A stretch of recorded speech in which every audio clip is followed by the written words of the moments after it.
요즘 한국 여행을 다녀온 외국인들의 식탁이 달라지고 있습니다. 평소에는 찾지도 않던 음식을 아이들이 먼저 찾고 부모들은 한국에서 먹었던 메뉴를 집에서 다시 만들어 먹기 시작했어요. 더 놀라운 건 여행 방식까지 달라졌다는 점입니다. 이제 외국인들은 한국에 도착하면 관광지보다 먹을 곳부터 검색합니다. 무엇을 볼지보다 무엇을 먹을지 먼저 정하고 하루 일정도 먹거리 중심으로 짜고 있어요. 도대체 한국에는 어떤 특별한 식문화가 있길래 사람들의 여행 방식까지 바꿔놓고 있는 걸까요? 오늘은 외국인들이 한국에 오면 하나둘씩 빠져드는 식문화와 그것이 왜 특별한 경험으로 남는지 함께 알아보겠습니다. 여러분, 외국인들이 한국에 오면 가장 먼저 하는 일이 뭘까요? 명동에서 쇼핑을 하는 걸까요? 아니면 경복궁부터 찾아가는 걸까요? 놀랍게도 많은 외국인들이 공항에 도착하자마자 가장 먼저 찾는 건 음식입니다. 실제로 서울관광재단 조사에 따르면 서울을 2번 이상 방문한 외국인들이 서울을 다시 찾는 이유, 1위는 쇼핑도 관광지도 아닌 바로 음식이었습니다. 한 번 맛본 한국 음식이 다시 한국을 찾게 만드는 가장 강력한 이유가 된 거죠. 그런데 수많은 한국 음식 가운데 외국인들이 꼭 한번 경험해보고 싶어하는 메뉴가 있습니다. 한국 여행 브이로그만 봐도 빠지지 않고 등장하는 음식, 바로 삼겹살입니다. 서울관광재단 외래 관광객 실태조사에서도 삼겹살은 치킨, 비빔밥과 함께 외국인들이 가장 많이 경험하고 가장 만족한 대표적인 한국 음식으로 꼽혔습니다. 와, 정말 맛있어요. 이거 정말 최고예요. 지금까지 먹어본 바비큐 중 제일 맛있어요. 와, 이건 정말 말이 안 나오네요. 그런데 이상하지 않으세요? 고기를 구워 먹는 문화 자체는 낯선 일이 아닙니다. 미국에도 바베큐가 있고 유럽 여러 나라에도 다양한 그릴 요리가 있죠. 그런데 한국의 삼겹살은 먹는 방식이 조금 다릅니다. 미국이나 유럽의 많은 식당에서는 고기와 곁들인 메뉴를 각각 선택하는 경우가 많지만 한국에서는 고기를 주문하는 순간 식탁 풍경이 완전히 달라집니다. 상추와 깻잎, 파절이, 쌈장, 마늘, 고추, 김치. 어느새 고기보다 반찬 접시가 더 많아지죠. 식당에 따라서는 계란찜이나 된장찌개를 함께 곁들이기도 합니다. 외국인들은 당황합니다. 잠깐만요. 고기만 주문한 거 아니었어요? 더 놀라운 건 이 반찬들이 대부분 기본으로 제공된다는 점입니다. 심지어 부족하면 더 달라고 할 수도 있죠. 그래서 외국인들이 가장 많이 하는 말이 있습니다. 이게 다 무료라고요? 놀라움은 여기서 끝나지 않습니다. 잠시 뒤 직원이 집게와 가위를 들고 등장하거든요. 처음 한국에 온 외국인들은 거의 예외 없이 묻습니다. 고기를 왜 가위로 자르죠? 그리고 또 하나 신기해하는 장면이 있습니다. 한국의 많은 삼겹살집에서는 직원이 직접 고기를 구워주거나 가장 맛있게 먹는 방법을 알려주기도 하거든요. 언제 뒤집어야 하는지, 언제 먹어야 가장 맛있는지 알려주고 먹기 좋은 크기로 잘라주기까지 하죠. 외국인들 입장에서는 식사와 서비스를 동시에 받는 기분이 드는 겁니다. 그렇게 노릇하게 익은 삼겹살 한 점을 상추 위에 올립니다. 구운 김치도 올리고요. 마늘도 올리고 쌈장도 찍고 파절이까지 얹습니다. 그리고 한 입에 넣죠. 처음엔 다들 놀랍니다. 이걸 한 번에 다 먹는다고요? 그런데 한 번 먹어보면 표정이 바뀝니다. 같은 고기인데도 조합에 따라 맛이 완전히 달라지거든요. 김치를 넣으면 매콤해지고 깻잎을 넣으면 향이 살아나고 마늘을 넣으면 풍미가 깊어집니다. 한 점의 고기로 수십 가지 맛을 만들 수 있는 셈이죠. 게다가 사람마다 먹는 방식도 전부 다릅니다. 누군가는 소금에만 찍어 먹고 누군가는 쌈장과 마늘을 듬뿍 넣어 먹습니다. 외국인들 눈에는 하나의 음식을 주문했는데 여러 가지 요리를 동시에 경험하는 것처럼 느껴지는 겁니다. 그런데 진짜 하이라이트는 지금부터입니다. 고기를 다 먹었는데 식사가 끝나지 않거든요. 시원한 냉면을 주문하기도 하고 남은 김치와 고기 기름에 볶음밥을 만들어 먹기도 합니다. 외국인들은 또 한 번 놀라게 되는 거예요. 고기 먹고 디저트가 아니라 또 다른 요리를 먹는다고요? 이쯤 되면 외국인들도 깨닫게 되는 거죠. 한국의 삼겹살은 단순히 고기 한 접시가 아니라는 거요. 반찬부터 쌈, 찌개, 냉면, 볶음밥까지 이어지는 하나의 코스처럼 느껴진다는 겁니다.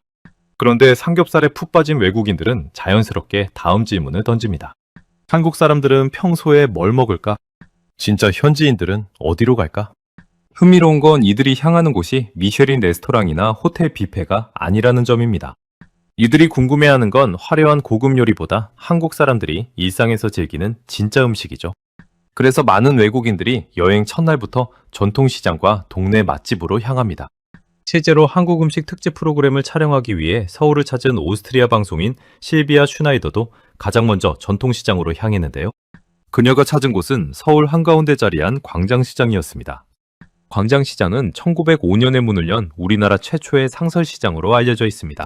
처음에는 직물과 한복을 거래하던 시장이었지만 지금은 빈대떡과 칼국수, 육회, 김밥 같은 먹거리로 더 유명해졌죠. 특히 넷플릭스 다큐멘터리 스트리트 푸드 아시아 서울편에 광장시장 칼국수 가게가 소개된 뒤 외국인 여행객들 사이에서는 서울에 오면 꼭 가봐야 할 장소로 자리 잡았습니다. 그런데 외국인들이 광장시장에 들어서는 순간 가장 먼저 놀라는 건 시장의 역사도 규모도 아닙니다. 바로 소리와 냄새예요. 빈대떡이 철판 위에서 지글지글 익어가는 소리, 칼국수면을 써는 경쾌한 칼질 소리, 갓 쪄낸 만두에서 피어오르는 김, 여기에 고소한 기름 냄새까지 더해지면서 시장 전체가 하나의 거대한 주방처럼 느껴집니다. 이곳에서 실비아가 가장 먼저 맛본 음식은 김치만두였습니다. 김치, 버섯과 파, 마늘, 두부가 가득 들어간 만두를 한 입 먹은 뒤 그녀는 이렇게 말하죠. 채소가 정말 많이 들어있네요. 맵긴 하지만 맛있어요. 그런데 이런 반응은 실비아만의 이야기가 아닙니다. 외국인들이 한국 음식을 처음 경험할 때 가장 자주 하는 말이기도 하죠. 처음에는 낯설고 조심스럽지만 한 입 먹어본 뒤에는 표정이 달라지기 시작하죠. 실비아가 특히 인상 깊어했던 음식은 빈대떡이었습니다. 녹두를 갈아 만든 반죽을 커다란 철판 위에 올리고 노릇하게 구워내는 모습을 한참 바라보던 그녀. 드디어 한 입 먹어보더니 이렇게 표현합니다. 감자 팬케이크 같아요. 겉은 바삭한데 안에는 속이 꽉 차 있어요. 사실 외국인들은 낯선 음식을 만나면 자기 나라 음식과 먼저 비교하며 이해하려고 하는데요. 실비아는 만두는 이탈리아식 만두, 파스타와 비슷하다고 말하고 빈대떡은 바삭하게 구운 감자 팬케이크로 비유했어요. 익숙한 듯 낯설고 낯선 듯 익숙한 맛. 광장시장에서 외국인들이 또 한 번 멈춰서는 곳은 칼국수 가게입니다. 손으로 직접 반죽한 면을 칼로 썰어 넣고 뜨거운 육수를 부어내는 모습이 눈앞에서 펼쳐지거든요. 레스토랑 주방 뒤편에서 보이지 않던 조리 과정이 그대로 드러나는 겁니다. 외국인들에게는 음식을 먹는 것뿐만 아니라 만들어지는 과정까지 함께 경험하는 시간이 되는 거죠. 그리고 광장시장 하면 빠질 수 없는 음식이 또 있습니다. 바로 육회입니다. 날고기를 먹는 문화가 익숙하지 않은 나라가 많다 보니 처음에는 망설이는 외국인들도 적지 않은데요. 배와 노른자, 참기름이 어우러진 육회를 한 입 먹고 나면 반응이 달라집니다. 생각보다 전혀 비리지 않아요. 부드럽고 고소해요. 스테이크 타르타르와 비슷한데 훨씬 가벼운 맛이에요. 흥미로운 건 외국인들이 시장에서 한 가지 음식만 먹지 않는다는 점입니다. 골목을 걷다 보면 꼬마김밥과 떡볶이, 순대와 어묵은 물론이고 갓부쳐낸 동그랑땡과 완자까지 자연스럽게 손이 가게 되죠. 이렇게 조금씩 여러 음식을 맛보며 시장 전체를 하나의 거대한 푸드코트처럼 즐깁니다. 한국 사람들에게는 익숙한 풍경이지만 외국인들 눈에는 굉장히 특별한 경험으로 다가옵니다. 실제로 한국관광공사 조사에서도 외국인 관광객들은 전통시장의 가장 큰 매력으로 다양한 음식을 한 곳에서 경험할 수 있다는 점과 현지인의 일상을 가까이에서 느낄 수 있다는 점을 꼽았습니다. 그래서 광장시장은 단순한 관광지가 아닙니다. 한국 사람들이 무엇을 먹고 어떻게 먹고 어떤 분위기 속에서 하루를 보내는지 가장 생생하게 보여주는 공간이죠. 그런데 시장 음식을 실컷 먹고 나온 외국인들이 또 한 번 놀라는 순간이 있습니다. 배부르게 먹었으니 이제 끝난 줄 알았는데 한국 사람들은 여기서 또 다른 코스를 준비하거든요. 특히 여름에 한국을 찾은 외국인들이 사진을 찍기 위해 주문했다가 마지막 한 숟가락까지 남김없이 비우게 된다는 음식. 바로 한국식 빙수입니다. 여러분, 요즘 날씨 정말 덥죠? 주말에 더위를 식히려고 빙수 한 그릇 드시고 오신 분들도 계실 겁니다. 그런데 우리에게는 너무 익숙한 이 빙수가 외국인들에게는 생각보다 큰 문화 충격으로 다가온다고 해요. 한 숟가락 맛본 뒤 반응도 비슷해요. 얼음인데 왜 이렇게 부드럽죠? 생각보다 훨씬 맛있어요. 실제로 한 미국 가족이 한국식 빙수를 처음 주문해 봤는데요. 잠시 후 테이블 위에 올라온 빙수를 본 가족들은 놀란 표정을 감추지 못합니다. 산처럼 쌓인 얼음 위로 망고, 티라미슈, 인절미가 가득 올라가 있거든요. 외국인들은 가장 먼저 양에 놀랍니다. 디저트라기보다 케이크에 더 가까워 보이는 양이죠. 사실 얼음을 갈아먹는 문화는 한국에만 있는 건 아니에요. 일본에는 가키고리가 있고 미국과 하와이에는 쉐이브 아이스가 있습니다. 그런데 한국의 빙수는 조금 다릅니다. 일본의 가키고리나 미국의 쉐이브 아이스가 얼음에 시럽을 더해 먹는 디저트라면 한국의 빙수는 얼음 위에 다양한 재료를 쌓아 올려 함께 즐기는 하나의 음식에 가깝거든요. 우유 얼음을 곱게 갈고 그 위에 팥과 떡, 과일과 아이스크림, 콩가루와 연유를 더합니다. 얼음은 바닥에 깔린 재료일 뿐이고 진짜 주인공은 그 위에 올라가는 토핑들이죠. 그래서 외국인들은 빙수를 처음 보는 순간부터 휴대폰을 꺼내들게 됩니다. 먹기 전에 사진부터 찍는 이유도 바로 여기에 있어요. 그런데 더 흥미로운 건 빙수에 올라가는 재료들입니다. 팥빙수는 한국을 대표하는 여름 디저트인데요. 얼음을 갈아먹는 문화 자체는 여러 나라에 있지만 팥과 떡을 함께 올린 팥빙수는 오랜 시간 한국만의 방식으로 발전해 왔습니다. 한국민족문화 대백과 사전과 한국문화정보원 자료에 따르면 조선시대에는 서빙고와 동빙고에 겨울철 얼음을 저장했다가 여름에 사용했다고 해요. 당시 얼음은 매우 귀한 자원이어서 왕실과 상류층을 중심으로 활용됐는데요. 이후 얼음을 즐기는 문화가 점차 민간으로 확산되고 개항 이후 팥과 설탕이 보급되면서 오늘날의 팥빙수가 탄생하게 된 겁니다.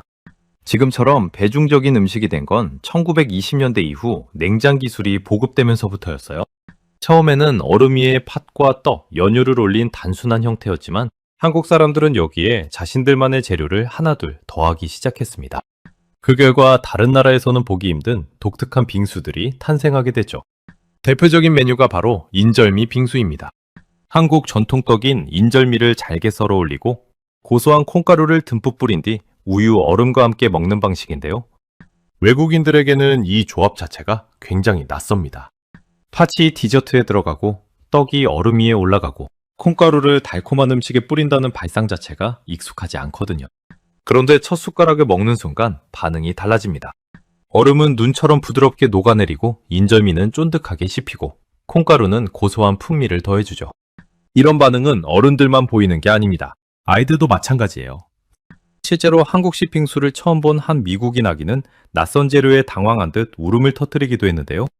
하지만 살짝 맛본 뒤에는 스스로 먹기 시작했습니다. 낯설음은 잠시였고 달콤하고 시원한 맛은 나이와 국적을 가리지 않았던 거죠.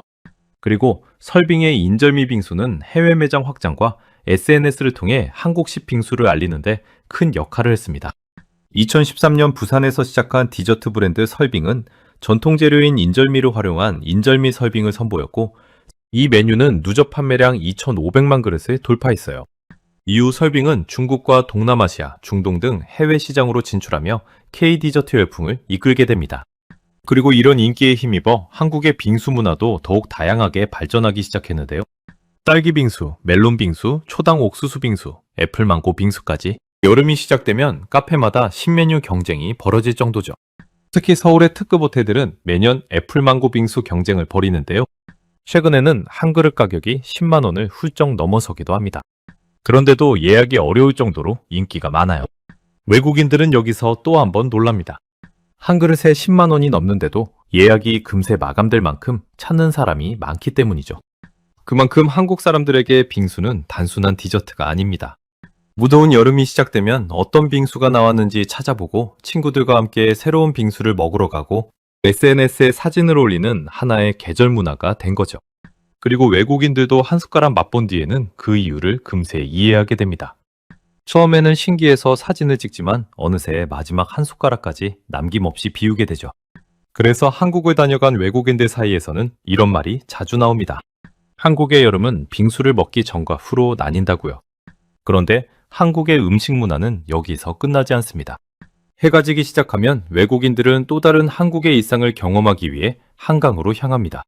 사실 이미 SNS를 통해 한강에서 치킨을 먹는 모습을 수없이 봤기 때문이죠. 돗자리를 펴고 앉아 시원한 강바람을 맞으며 치킨과 맥주를 즐기는 모습은 이제 외국인들 사이에서 꼭 해봐야 할 한국 여행 코스가 됐습니다. 직접 한강에 도착한 외국인들은 스마트폰을 꺼내 배달 앱부터 실행합니다. 가장 먼저 주문하는 음식은 역시 한국식 치킨입니다. 정말 공원에서도 음식이 배달되는지 직접 확인해보고 싶은 거죠. 잠시 뒤 배달기사가 한강까지 치킨을 가져다 주는 순간 외국인들의 표정이 달라집니다. 식당에 가지 않아도 원하는 장소에서 원하는 음식을 즐길 수 있다는 사실이 무척 신기하게 느껴지기 때문입니다. 실제로 농림축산식품부가 발표한 해외 한식 소비자 조사에서 한국식 치킨은 전 세계 소비자들이 가장 선호하는 한국 음식 가운데 하나로 꼽혔습니다. 한국을 찾은 외국인 관광객들을 대상으로 한 조사에서도 치킨은 가장 많이 경험한 음식 상위권에 꾸준히 이름을 올리고 있죠. 그런데 외국인들이 한국 치킨에 빠지는 이유는 단순히 맛 때문만은 아닙니다. 처음에는 다들 비슷한 생각을 하거든요. 치킨이야 어느 나라에나 있지 않냐고요? 그런데 한국 치킨을 먹어본 외국인들은 하나같이 같은 이야기를 합니다. 생각했던 치킨이 아니에요. 가장 먼저 놀라는 건 식감입니다. 한국식 치킨은 보통 2번 튀겨내기 때문에 겉은 훨씬 바삭하고 속은 촉촉하거든요. 양념을 입혀도 쉽게 눅눅해지지 않는 이유도 여기에 있습니다. 2026년 영국 일간지 가디언은 한국 치킨의 경쟁력으로 바로 이 더블 프라이 조리 방식을 꼽기도 했죠. 그리고 두 번째로 놀라는 건 선택지입니다. 한국에서는 치킨 한 마리에도 정말 다양한 맛이 존재하거든요. 양념치킨, 간장치킨, 마늘치킨, 고추치킨, 허니치킨, 여기에 반반치킨 문화까지 더해집니다. 외국인들은 치킨을 주문하는 순간부터 고민에 빠집니다. 한 가지 맛만 고르면 되는 줄 알았는데 한 마리 안에서 2가지 맛을 동시에 선택할 수 있다는 사실을 알게 되거든요. 한국 사람들에게는 너무 익숙한 반반치킨 문화. 하지만 해외에서는 이런 방식이 흔하지 않습니다. 덕분에 외국인들은 여러 가지 맛을 한 번에 경험할 수 있고 자연스럽게 자신만의 최애 치킨을 찾게 되죠. 한 가지를 선택하는 대신 다양한 맛을 함께 즐길 수 있다는 점. 돗자리를 펴고 한강 야경을 바라보고 있는데 따뜻한 치킨이 배달되는 모습. 정확한 주소가 없어도 현재 위치만 공유하면 음식이 도착하는 시스템. 바로 이런 한국만의 치킨 문화가 외국인들에게는 너무 신기하게 보이는 거죠. 서울시는 2026년 봄 한강공원을 찾은 외국인 방문객이 크게 늘었다고 발표했는데요. 서울의 야경과 음식 문화를 동시에 즐길 수 있다는 점이 큰 매력으로 꼽혔습니다. 그리고 이제는 더 이상 치킨은 단순한 야식이 아니라는 점입니다. 야구 경기를 볼 때도 치킨을 먹고, 친구들과 한강에 갈 때도 치킨을 먹고, 집에서 영화를 볼 때도 치킨을 주문하죠. 그만큼 치킨은 특정한 시간이나 장소에 얽매이지 않는 음식이 된 겁니다. 먹고 싶을 때, 먹고 싶은 곳에서 원하는 맛을 골라 즐길 수 있다는 점. 바로 그 자유로움과 편리함이 외국인들을 한국 치킨에 빠지게 만드는 이유입니다. 그리고 여기서 끝이 아닙니다. 한강에서 치킨을 다 먹고 숙소로 돌아가는 중 외국인들은 또 한 번 놀라게 됩니다. 밤 12시가 훌쩍 넘었는데도 불이 꺼지지 않는 곳이 있거든요. 그곳에서 외국인들은 한국 사람들의 진짜 야식 문화를 발견하게 됩니다. 바로 편의점입니다. 외국인들은 처음엔 편의점을 물 한 병이나 간단한 간식을 사는 곳 정도로 생각합니다. 하지만 문을 열고 들어서는 순간 전혀 다른 풍경이 펼쳐집니다. 벽 한쪽을 가득 채운 컵라면, 냉장고마다 빼곡하게 진열된 음료와 디저트, 한 끼 식사가 가능한 도시락과 삼각김밥, 심지어 편의점에는 간단히 음식을 먹을 수 있는 공간도 마련되어 있습니다. 외국인들은 그제야 깨닫게 됩니다. 한국의 편의점은 단순한 상점이 아니라는 걸요. 작은 식당이자 카페이고 늦은 밤 허기를 달래주는 쉼터에 가깝다는 걸 말이죠. 최근 외국인 관광객들 사이에서는 관광지보다 현지 마트와 편의점을 찾아다니는 그로서리 투어리즘이 새로운 여행 트렌드로 떠오르고 있습니다. 그 나라 사람들이 실제로 무엇을 먹고 어떤 제품을 고르는지 직접 경험하는 여행 방식이 인기를 끌고 있는 거예요. 그리고 한국 편의점은 그 중심에 있습니다.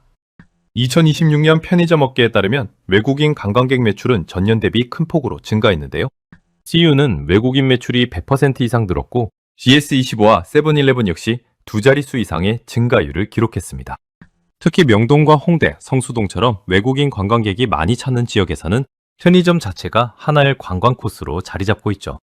그리고 편의점 문을 열고 들어선 외국인들이 가장 먼저 향하는 곳이 있습니다. 바로 음료 코너입니다. 그 중에서도 단연 인기가 많은 제품이 있는데요. 바로 바나나맛 우유예요. 2026년 편의점 업계 분석 자료에 따르면 바나나맛 우유는 외국인 관광객들이 가장 많이 구매하는 상품 가운데 하나로 꼽혔습니다. 1974년 출시된 이 제품은 이제 외국인들에게 한국 여행 인증템처럼 여겨지고 있죠. 그리고 그 다음으로 발길이 향하는 곳은 삼각김밥과 도시락 코너입니다. 몇천 원이면 한 끼 식사를 해결할 수 있다는 점도 놀랍지만 종류가 너무 많다는 사실에 더 놀라게 됩니다. 참치마요, 불고기, 김치볶음밥, 제육볶음까지 외국인들은 삼각김밥 포장을 어떻게 뜯는지 몰라 한참을 들여다보기도 하죠. 그러다 옆에 있던 한국 사람이 포장지를 뜯는 방법을 알려주면 신기해하며 따라합니다. 이 장면은 외국인 브이로그에서 빠지지 않고 등장하는 대표적인 장면이기도 해요. 그런데 진짜 하이라이트는 따로 있습니다. 바로 컵라면 코너죠. 한국 편의점에 라면 지낼 때는 외국인들에게 작은 충격으로 다가옵니다. 한눈에 다 보기도 어려울 정도로 종류가 많거든요. 매운라면부터 해물라면, 짜장라면, 비빔면까지 어떤 제품을 골라야 할지 몰라 한참을 고민하는 모습도 흔하게 볼 수 있습니다. 그리고 컵라면을 계산한 외국인들은 또 한 번 놀랍니다. 뜨거운 물만 받을 수 있는 게 아니라 자동조리기에 컵라면을 넣으면 딱 맞는 시간과 온도로 조리해주기 때문이죠. 하지만 외국인들이 한국 편의점에 빠지는 이유는 단순히 먹거리가 다양해서만은 아닙니다. 한국 편의점은 수백 가지의 음식과 음료를 한 곳에서 만날 수 있을 뿐만 아니라 24시간 언제든 원하는 시간에 이용할 수 있기 때문이죠. 여기에 즉석조리기와 취식 공간까지 갖춰져 있어 음식을 고르는 순간부터 먹는 과정까지 한 번에 해결할 수 있습니다. 관광객 입장에서는 낯선 식당을 찾지 않아도 한국 사람들이 즐겨 먹는 음식을 쉽고 편하게 경험할 수 있는 셈입니다. 그래서 한국 편의점은 이제 단순한 가게가 아니라 외국인들이 꼭 들러야 하는 여행 코스로 자리 잡고 있는 거죠. 그런데 편의점에서 라면과 삼각김밥을 함께 고르고 음료와 디저트를 자연스럽게 곁들이는 한국 사람들을 보며 외국인들은 한 가지 공통점을 발견하게 됩니다. 한국 사람들은 음식을 하나만 먹지 않는다는 거예요. 메인 메뉴가 있고 그 옆에는 늘 함께 먹는 음식이 따라옵니다. 어떤 음식은 같이 먹어야 더 맛있고 어떤 음식은 함께 먹을 때 비로소 완성되죠. 외국인들은 그제야 깨닫게 됩니다. 한국 음식의 매력은 메뉴 하나에 있는 게 아니라 서로 다른 음식이 만나 새로운 맛을 만들어내는 데 있다는 걸 말이죠. 그리고 그 특별한 식사 방식은 한국 식당에 들어가는 순간 더욱 알게 됩니다. 음식을 주문했을 뿐인데 작은 접시들이 끝도 없이 나오기 시작하거든요. 김치, 나물, 장아찌, 계란찜, 샐러드, 테이블 위가 금세 가득 차버리죠. 외국인들은 종종 이렇게 이야기합니다. 저는 이거 주문 안 했는데요. 더 놀라운 건 그 다음입니다. 반찬이 부족하면 더 달라고 해도 된다는 사실을 알게 되는 순간이죠. 처음에는 눈치를 보다가 직원에게 조심스럽게 물어봅니다. 정말 무료가 맞냐고요. 한국 사람들에게는 너무 익숙한 일이지만 외국인들 눈에는 꽤 신기한 풍경으로 보이는 거예요. 한국학중앙연구원과 한식진흥원에 따르면 한식은 밥과 국, 그리고 여러 가지 반찬을 함께 먹는 반상 문화를 중심으로 발전해 왔습니다. 서양 음식이 코스 요리처럼 순서대로 나온다면 한식은 다양한 음식을 한 상에 차려 동시에 즐기는 방식이죠. 중요한 건 어떤 음식이 중심인지가 아닙니다. 어떻게 조화를 이루느냐가 더 중요해요. 그래서 한국 사람들은 음식을 하나만 먹지 않습니다. 언제나 함께 먹는 음식이 있죠? 외국인들은 여행을 하면서 이 규칙을 하나씩 발견하게 됩니다. 떡볶이를 주문하면 다들 순대는 기본이고 튀김, 오뎅을 같이 시킵니다. 그리고 한국 사람들을 보면 처음에는 이해하지 못해요. 왜 바삭한 튀김을 굳이 소스에 찍어 먹는지 말이죠. 그런데 한 입 먹어보는 순간 표정이 바뀝니다. 바삭한 튀김옷이 매콤한 떡볶이 국물을 머금으면서 전혀 다른 맛이 만들어지거든요. 여기서 끝이 아닙니다. 순대도 그냥 먹지 않아요. 떡볶이 양념에 찍어 먹죠. 외국인들은 다시 한번 놀랍니다. 한국 사람들은 왜 모든 음식을 섞어 먹느냐고요? 그런데 신기하게도 한번 따라해보면 금세 이유를 알게 됩니다. 따로 먹을 때보다 훨씬 맛있거든요. 편의점에서도 비슷한 장면이 이어집니다. 라면 하나를 고르더니 옆에서 삼각김밥을 집어듭니다. 매운 라면 국물을 한 입 먹고 김밥을 먹는 게 당연한 순서처럼 느껴지죠. 외국인들은 그제야 깨닫게 됩니다. 한국 사람들은 메뉴 하나를 완성된 음식으로 생각하지 않는다는 걸요. 어떤 음식은 다른 음식과 만났을 때 비로소 완성됩니다. 짜장면과 탕수육도 마찬가지입니다. 짜장면만 먹는 사람보다 탕수육을 함께 주문하는 사람이 훨씬 많죠. 여기에 단무지까지 곁들이면 느끼함이 사라지고 맛의 균형이 맞춰집니다. 매운 음식에는 시원한 국물이 따라오고 기름진 음식에는 새콤한 반찬이 곁들여집니다. 한 가지 맛이 아니라 여러 가지 맛을 함께 즐기는 것. 바로 이게 한식의 가장 큰 특징입니다. 그래서 외국인들은 한국에 머무를수록 재미있는 사실 하나를 발견하게 됩니다. 한국 사람들은 음식을 먹을 때 끊임없이 새로운 조합을 만든다는 거예요. 정해진 답이 있는 게 아닙니다. 각자 자신만의 조합을 찾아가는 과정 자체를 즐기죠. 그래서 한국 식당에서는 자연스럽게 이런 말이 오갑니다. 이거랑 같이 먹어봐. 이렇게 먹으면 더 맛있어. 외국인들은 처음에는 낯설어하지만 어느 순간 자신도 같은 말을 하고 있는 걸 발견하게 됩니다. 새로운 조합을 추천하고 더 맛있게 먹는 방법을 알려주면서 말이죠. 결국 한국 음식의 매력은 특정 메뉴 하나에 있지 않습니다. 같은 메뉴를 먹어도 사람마다 조합이 다르고 누구와 먹느냐에 따라 분위기도 달라집니다. 정해진 방식대로 먹기보다 각자 자신만의 조합을 만들어가는 것. 외국인들은 한국 여행을 하면서 이런 특별한 식문화를 자연스럽게 경험하게 되는 겁니다. 그리고 이런 경험은 여행이 끝난 뒤에도 쉽게 잊히지 않습니다. 한국에서 먹었던 그 맛과 분위기를 다시 느끼고 싶어지기 때문이죠. 그렇다면 지금은 어떨까요? 외국인들이 한국 여행을 마치고 집으로 돌아간 뒤 다시 한국 음식을 먹고 싶어지면 어떻게 할까요? 예전 같았으면 한인마트를 찾아가야 했습니다. 그런데 이제는 상황이 완전히 달라졌죠. 미국의 코스트코와 월마트, 유럽의 까르푸와 테스코, 동남아시아의 대형마트에서도 한국 식품 코너를 어렵지 않게 찾을 수 있습니다. 라면과 김치는 물론이고 냉동김밥과 떡볶이, 만두, 고추장, 불고기 소스까지 진열대 한쪽을 가득 채우고 있죠. 한국 여행에서 먹었던 음식들이 이제는 동네 마트에서 일상이 되고 있는 겁니다. 실제로 이런 변화는 숫자로도 확인됩니다. 농림축산식품부에 따르면 2025년 K푸드 플러스 수출액은 역대 최대인 136억 달러를 기록했습니다. 농식품 수출액만 처음으로 100억 달러를 넘어섰고 전년 대비 8.5% 증가했죠. 2026년 1분기에도 성장세는 이어졌습니다. K푸드 플러스 수출액은 전년 같은 기간보다 3.5% 증가한 33억 5천만 달러를 기록했고 북미와 유럽, 중동 지역을 중심으로 꾸준한 성장세를 보였습니다.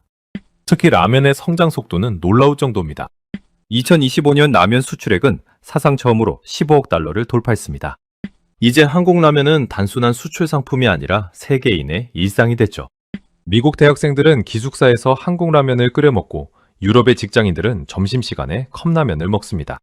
동남아시아에서는 매운 한국 라면 챌린지가 하나의 놀이 문화로 자리 잡았을 정도예요.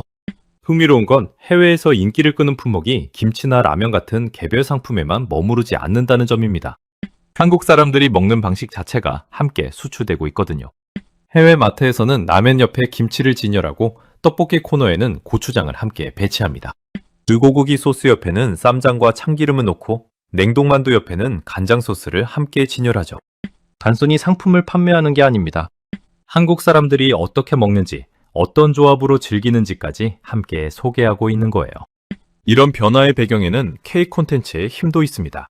드라마 속 편의점 라면, 예능 프로그램에 등장한 떡볶이와 삼겹살, 먹방 콘텐츠까지 외국인들은 화면 속 음식을 보며 호기심을 느끼고 한국 여행에서 직접 경험한 뒤에는 다시 마트에서 찾게 됩니다.